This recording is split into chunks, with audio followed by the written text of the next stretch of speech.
Recuerda que estamos siguiendo el libro Lecciones Bíblicas de José Miguel Miranda. Este maravilloso libro nos va a dar toda la introducción que necesitamos para la lectura bíblica en un año que vamos a comenzar el 1 de enero. Pero mientras tanto, vas a ver los apuntes hermosos que estamos haciendo y todo el material lo estamos compartiendo a través del WhatsApp en Colombia, más 57 321 303 2845, que es completamente gratuito. Espero que te esté gustando. When the mama sang us to sleep, but now was just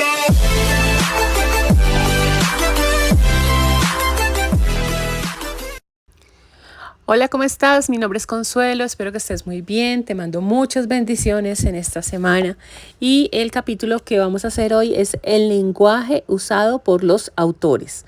Vamos en el capítulo 4 de nuestro libro, vamos a escoger una paleta de colores, para eso nos valemos de Pinterest, le vamos a colocar paleta de colores, si ustedes quieren tonos cálidos, tonos fríos o sencillamente paleta de colores, y ahí les va a arrojar un sinfín de combinaciones. Esto porque me lo han preguntado mucho. Y hoy vamos a utilizar una gama que la verdad me parece súper linda, que va entre los azules, los rosas, tirando al naranja y al fucsia. Y así vamos a comenzar a trabajar este día de hoy. Así es que sin más preámbulos, comenzamos. En las lecciones anteriores dijimos, citando una frase conciliar, que Dios habla en la Escritura por medio de los hombres en lenguaje humano. ¿Qué significa esta frase en lenguaje humano? Vamos a verlo en esta lección. El lenguaje humano. Si nos fijamos en nuestro estilo de hablar, veremos que una misma verdad o suceso lo expresamos de muchas maneras. Corrientemente no nos importa el modo de hablar, sino la verdad que queremos expresar. Por ejemplo, ha ocurrido un accidente donde pereció un niño. De este accidente son testigos la mamá que iba con el niño, el policía de tráfico y un peatón que casualmente transitaba por ese lugar. La narración ante el juez será muy distinta. La mamá, llevada de la impresión tremenda que sufrió al ver muerto a su propio hijo, contará el suceso con un realismo exagerado. El policía, acostumbrado a ver estos casos semejantes, contará el suceso como un caso más, sin dejarse impresionar demasiado. Mientras que el transeúnte lo contará para salir de paso, sin querer comprometerse. Y nada digamos del conductor que provocó el accidente. Aquí tenemos entonces un accidente contado por 4 personas de manera distinta. Esto nos está diciendo que a la hora de juzgar algo hay que tener en cuenta quién lo dice, cómo lo dice y las circunstancias del hecho ocurrido. Esto mismo pasa con los autores de la Sagrada Biblia. Dios habla en la Escritura por medio de los hombres en lenguaje humano. Por tanto, el intérprete de la Escritura, para conocer lo que Dios quiso comunicarnos, debe estudiar con atención lo que los autores querían decir y lo que Dios quería dar a conocer con dichas palabras.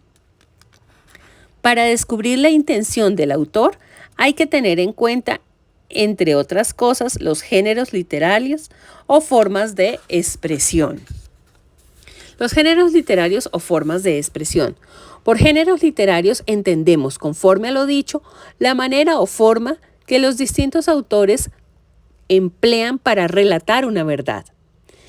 Si el que la cuenta es un poeta, expresará esa verdad poéticamente. Si es prosista, la expresará de una manera sobria. Si es una persona muy imaginativa, la redondeará con toda clase de detalles. Si se trata de un hombre culto, la dirá con un lenguaje muy distinto al de aquel que no tiene cultura, etc. De manera que pueden intervenir en la narración modismos, frases, dichos, ambiente, cultura, forma de ser de cada pueblo, etc. Aquí estamos haciendo el título en 3 estilos de letra diferente. Vamos a emplear los tonos de la paleta que escogimos y diferentes marcadores. Si no tienes marcadores, utiliza tus colores. Igual recuerda que lo importante es entregarnos realmente a la palabra y comprender qué es lo que vamos a hacer el próximo año. La verdad se presenta y se enuncia de modo diverso en obras de diversa índole histórica, en libros proféticos o poéticos, o en otros géneros literarios. El intérprete indagará lo que el autor sagrado intenta decir y dice, según su tiempo y cultura, por medio de géneros literarios propios de su época. Para comprender exactamente lo que el autor quiere afirmar en sus escritos, hay que tener muy en cuenta los modos de pensar, de expresarse, de narrar que usaban en tiempo del escritor y también las expresiones entonces en la conversación ordinaria. Diversas formas de expresión empleadas en la Biblia. Siendo la Biblia escrita por distintos autores en distintos tiempos y con culturas diferentes, ya podemos suponer que las formas de expresarse serán también distintas. Y nosotros que vivimos a más de 2000 años de distancia de sus escritores, corremos el peligro de interpretar su pensamiento con mucha dificultad y aún de tergiversarlo, ya que nuestra cultura, costumbres y manera de expresarnos dista mucho de ser como las de ellos en ese entonces. Entre los muchos géneros literarios o formas de expresión que esos autores emplearon, podemos señalar los siguientes. Encontramos los relatos de historia religiosa. Muchos libros bíblicos, tanto del Antiguo Testamento como del Nuevo Testamento, están escritos con el fin de relatarnos la historia de personajes que tuvieron un papel importante y cuyas actitudes eran agradables a Dios, al mismo tiempo que iban labrando la historia de salvación del pueblo escogido por Dios. Por ejemplo, la vocación de Abraham, la alianza de Dios con su pueblo, la liberación de Egipto, los años del desierto, guerras, sufrimientos, victorias y derrotas, etc. En todos estos relatos, los israelitas ven claramente la mano de Dios que va dirigiendo a su pueblo. Relatos con mensaje religioso. Son narraciones no necesariamente auténticas que tienen la finalidad de comunicarnos una enseñanza religiosa, aunque también podrían tener un fondo histórico. Lo importante no es la narración en sí, sino la intención del autor de descubrirnos un mensaje de fe, de valor, de paciencia, de confianza en Dios. A este género literario pertenecerían, por ejemplo, los libros de Job, Tobías y algunos otros. Aquí te estoy mostrando algunas cositas que compré hoy. Las compré aquí en un almacén que se llama Comercial Papelera, pero pues son almacenes que sencillamente están ahí. Y los compré porque, como les conté en el WhatsApp, yo estaba ayer con temas me estaban haciendo un monitoreo de corazón, entonces me pusieron un holter, por eso no cogí celular en todo el día, y hoy me lo retiraban. Y después de eso tenía exámenes de sangre y tenía otra cita al médico, entonces todo se me cruzaba, pero todo era en el mismo sector. Entonces aproveché, pasé por ahí y de pura casualidad vi estos nuevos esferos, porque estoy con la intención de comprar unos que me han recomendado bastante, entonces quise también tener estos a ver qué tal eran. Y lo que voy a hacer es marcar con ellos las letras y el borde de este título. Así me voy dando cuenta qué tipo de tinta tienen y si me gusta o no me gusta realmente. Ahí les voy dando tipsitos y les voy contando un poquito de chisme de las cosas en las que ando yo metida últimamente. Bueno, y sin más chisme, prosigamos. Forma poética de expresión. Tanto en el Antiguo Testamento como en el Nuevo Testamento hay mensajes escritos en forma poética. Por ejemplo, el primer capítulo del Génesis que habla de la creación del mundo, el Cantar de los Cantares, los Salmos. Con frecuencia la poesía cede su puesto al canto o va unida a él, resultando así un conjunto maravilloso, mucho más cuando al servicio de los dos suenan los instrumentos musicales, como el órgano, el arpa y otros muchos. Es decir, lo mismo que hacemos nosotros en nuestro culto. Aquí parecen tener su origen algunos cánticos, como el de Moisés, el de Zacarías, el Magnificat de María y los himnos citados por San Pablo. Cristo es el principio de todo. Morir y vivir con Cristo. Cristo es el Señor de todas las naciones. entre otros.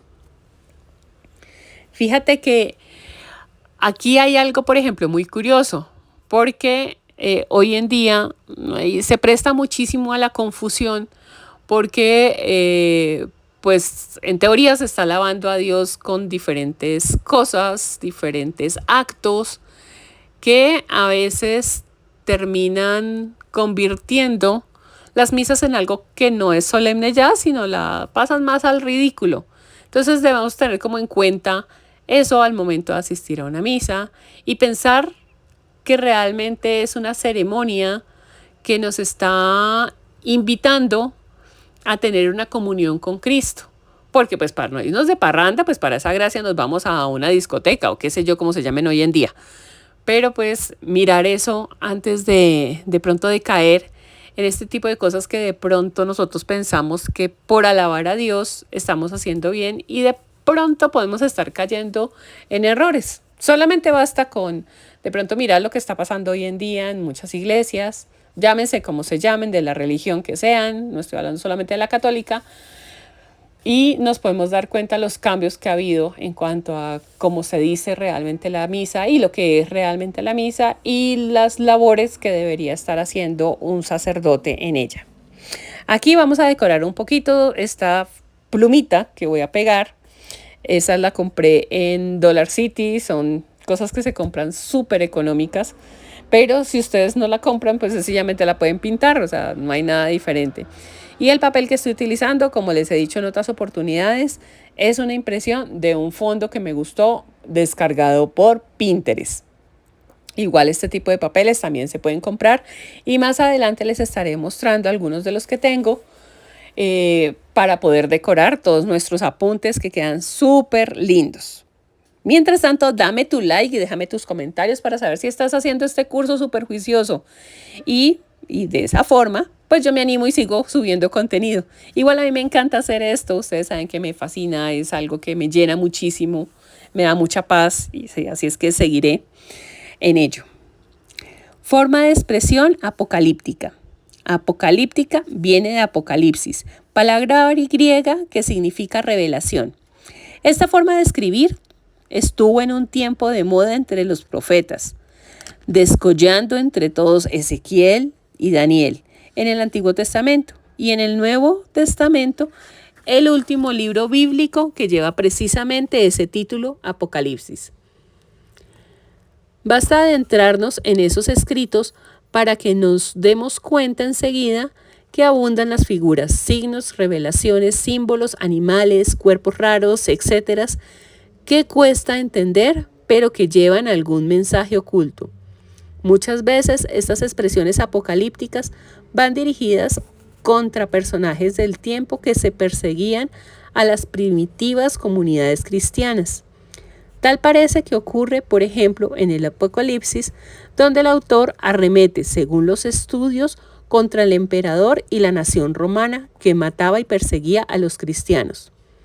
El fatídico y descuido número del Apocalipsis 666 de la bestia, Apocalipsis 13:18, figuraría entonces al emperador Nerón. Ahora quiero mostrarte algo, la forma como vamos a hacer los subtítulos. Y es que este papel de cuaderno realmente no es apto para marcadores. Aún así, quiero mostrarte cómo se podría hacer. Y en el dado caso que de pronto tú veas que el resultado hecho directamente en la hoja de tu cuaderno no te satisface, entonces vamos a ver cómo lo vamos a remediar. Lo primero que vamos a hacer es tomar 3 tonos de nuestra paleta, en este caso un rosa pálido, un rosa medio y un fucsia.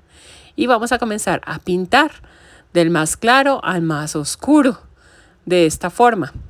Recuerda que como este papel no es apto, lo más probable es que se te vayan a formar moronitas y hasta se puede llegar a romper. Así es que ten mucho cuidado y no digas que no te lo advertí. Yo simplemente estoy haciendo acá la forma como usualmente muchas personas lo hacen, pero que termina siendo un problema. Aún así, quiero mostrarte el ejemplo para que veas cómo lo podemos solucionar. Y es que es muy sencillo. En este caso estoy haciendo las 3 tonalidades y vemos cómo el papel se desborona un poquito, le salen esos esas pelucitas de papel que se ven, la verdad, nefastas. Y pues no soy muy partidaria de ellas. Pero todo tiene solución.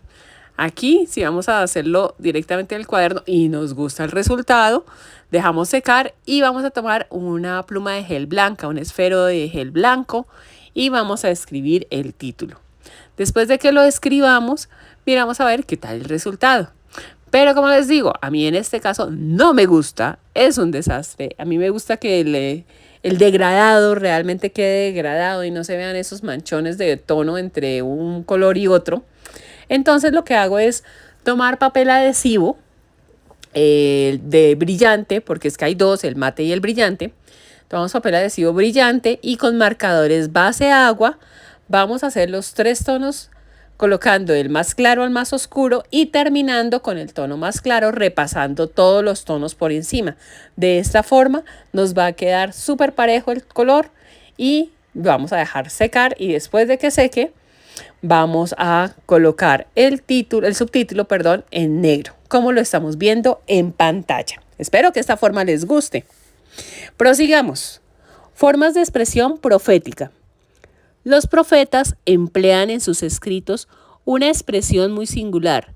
Cuando quieren dar fuerza a sus palabras, encabezan estas poniendo a Dios delante como si fuera Él quien hablara al pueblo. Esto dice el Señor. El Señor me ha hablado y me dice, y otras expresiones similares.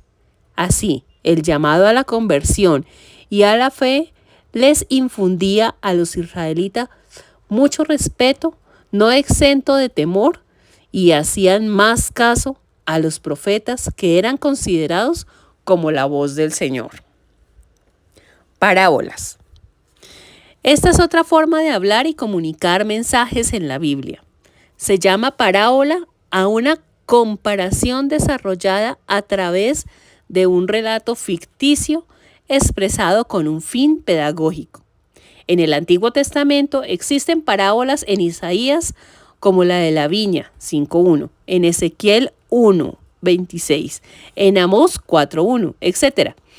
Pero sobre todo fue Jesús quien usó este lenguaje, hasta el punto de decir Marcos 4.34, que no hablaba sino en parábolas y que sin parábolas casi no hablaba. Célebre es la parábola del hijo pródigo.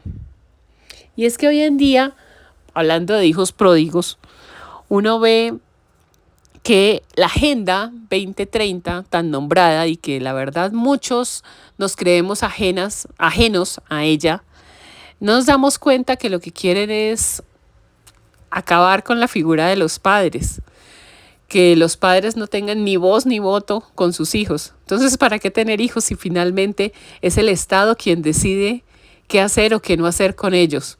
O finalmente es el hijo, si se quiere descarriar, el que decide qué hacer con su vida. Tengamos cuidado con esto y no nos dejemos llevar por esa moda, ni esas imposiciones de los estados en los que quieren gobernar realmente el núcleo de la familia, porque lo que quiere esta agenda es acabar con la familia, acabar realmente con el verdadero significado del ser humano, que es el procrearnos y el servir realmente a Dios. El obedecer y el honrar a nuestros padres está dentro de los mandamientos, así es que tengámoslo muy presente. Sigamos. Alegorías. La alegoría es una comparación basada en una metáfora continuada. Ejemplos: el buen pastor en Juan 10, 11, 16. La vid y los sarmientos, Juan 15. Esta forma de expresión también se emplea mucho en la Biblia. La metáfora. Se da la metáfora cuando se trasladan las palabras del significado propio mediante una comparación implícita a otra de significado impropio con el que guarda cierta analogía. Por ejemplo, cuando decimos en literatura que el prado ríe, cuando Jesús dice, vosotros sois la luz del mundo, emplea una metáfora. Todos sabemos que el pasto no se va a reír, ¿no? Por si acaso, quiero dejarlo claro y que no me tachen de loca más adelante. El símbolo es un signo que se ve y que nos lleva al conocimiento de algo que no se ve. Por ejemplo, La bandera es un símbolo de la patria. Los símbolos son muy usados en la Biblia, como lo vemos en Hechos 21, 10, 13 y en 1 Romanos 11, 29 y otros. Y es que, por ejemplo, si nosotros vemos un amarillo, azul y rojo, pues ya sabemos que es la bandera de Colombia, sin necesidad que alguien nos esté diciendo Colombia y cosas así por el estilo. Entonces debemos aprender de ello, abrir nuestra mente y nuestro corazón para poder descifrar y discernir realmente la palabra de Dios. Mito.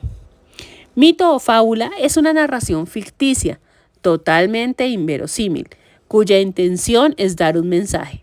Un mito es, por ejemplo, lo que leemos en Jueces 9, 8, 15, en que se nos dice que los árboles se ponen de acuerdo para elegir rey. Todos estos géneros literarios o formas de expresión emplea la Biblia para que se nos graben mejor las verdades fundamentales que ésta desea comunicarnos. Exactamente lo mismo que nosotros pretendemos hacer en muchas de nuestras charlas y escritos para que los lectores presten atención y capten el mensaje. Números simbólicos. Cuando leemos en la Biblia que en una sola batalla contra los filisteos murieron 30,000 infantes israelitas, 1 Samuel 4:10, cuando se nos dice en 1 Romanos 20:29 que los hijos de Israel batieron a los arameos, 100,000 infantes en un día, y otras cantidades similares, nos preguntamos, ¿es posible que estos números haya que entenderlos al pie de la letra? ¿Y qué pensar de los 40 años de desierto y de los 40 días de ayuno de Elías y de Jesús, etcétera? La respuesta puede estar en esto. La gente antigua, como la de Egipto, Mesopotamia, etcétera, atribuía a los números poderes mágicos y simbolismos interesantes que los convirtieron en verdaderos protagonistas de la manera de hablar.